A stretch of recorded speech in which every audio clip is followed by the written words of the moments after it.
Drivers do everything they can to get out of the way when a high-speed chase takes to some very popular roads. It started when police responded to a shooting in Riviera Beach, and soon this thing escalated into a high-speed pursuit right down the interstate to Palm Springs. Right now, 2 suspects in custody, 2 police officers injured. We have team coverage tonight on the chase and those hurt. We begin with News Channel 5's Ryan Calhoun. Ryan.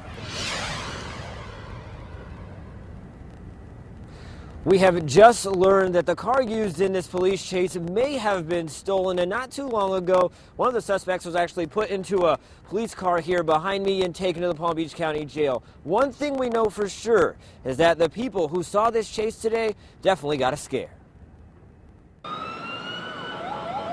Right around lunchtime, the parking lot outside of the check cashing store Maria Soltre works at turned into a crime scene. Well, I just heard the commotion first, so of course your first reaction, you start looking to see where it's coming from. She saw the end of a multi-city police chase. One suspect jumped out of the vehicle and started running, but the officers were on top of him already. This is one of the 2 suspects who were arrested.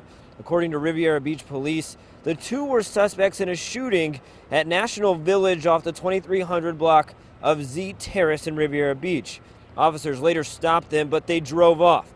Police say they got onto I-95 heading south and bailed out of a car on 10th Avenue North near Congress. I didn't see that as a threat or anything.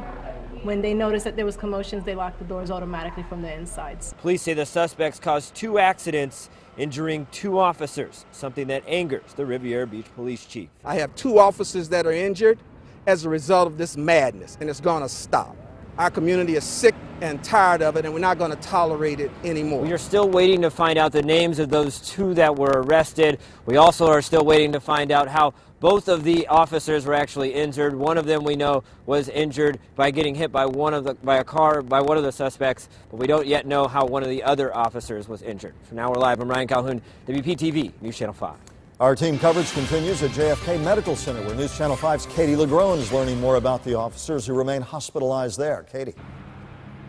That's right, Michael. The good news tonight is this officer, whose name we are not releasing at this point, is not facing any life-threatening injuries, but he is dealing with a compound leg fracture and will be undergoing surgery here at JFK Medical Center. Now, according to police, this officer was intentionally struck by these suspects when he stopped their car and attempted to approach. That's when police say they fled, hitting the officer and continuing on this chase that all began with the sound of gunshots. You know, it's terrible. This gun violence nationally has to stop, and it's placing officers at risk and causing serious injuries. We're going to have to do something about it. It's not going to be tolerated in Riviera Beach whatsoever. And this officer, of course, one of 2 officers who were injured in this pursuit. The other officer, we understand, was treated and has already been released. Live in Palm Beach County, Katie LeGrone, WPTV News Channel 5.